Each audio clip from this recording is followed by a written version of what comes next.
50 বছর পার করল নবাবগঞ্জের বক্সনগর উচ্চ বিদ্যালয়। স্কুলটির সুবর্ণ জয়ন্তীতে সাবেক ও বর্তমান শিক্ষার্থীদের সাথে যোগ দেন বাণিজ্যমন্ত্রী তোফায়েল আহমেদ এবং প্রধানমন্ত্রী বেসরকারি খাত উন্নয়ন বিষয়ক উপদেষ্টা সালমান এফ রহমান। এ উপলক্ষে সারাদিনই আনন্দমুখর ছিল বিদ্যালয় প্রাঙ্গণ।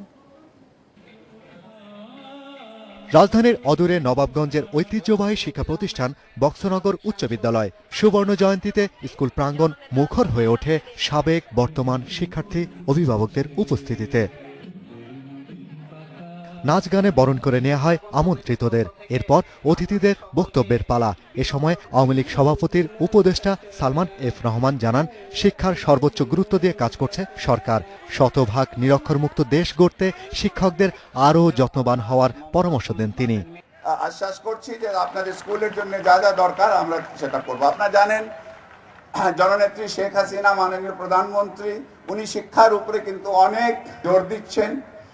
আর এবং শিক্ষার আমাদের বাজেটেও শিক্ষা কিন্তু সবথেকে বেশি টাকা বাজেটে দেওয়া হয় শিক্ষার জন্য।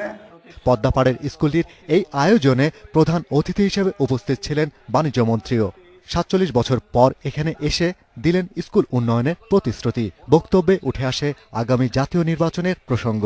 এটা ভারতীয় নির্বাচনের সময় ক্ষমতাসীন দল ক্ষমতায় থাকে। মার্কিন যুক্তরাষ্ট্রের প্রেসিডেন্ট বারাক ওবামা তিনি প্রেসিডেন্ট ছিলেন, কিন্তু ওখানে বিরোধী দল বিজয়ী হয়েছে, অর্থাৎ রিপাবলিকানরা বিজয়ী হয়েছে ডোনাল্ড ট্রাম্প, সেখানে তিনি ক্ষমতায় ছিলেন। যুক্তরাজ্যে নির্বাচন হয়, বর্তমান যে ক্ষমতাসীন দল তার অধীনে নির্বাচন হবে।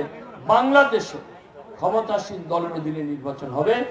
অনুষ্ঠান শুরুর আগে ৮০০ শিক্ষার্থীদের নিয়ে চলা বিদ্যালয়টির নতুন 4তলা ভবন নির্মাণের ভিত্তিপ্রস্তর উন্মোচন করেন সালমান এফ রহমান ও তোফায়েল আহমেদ। Shahriar Anirban, independent news, Dhaka.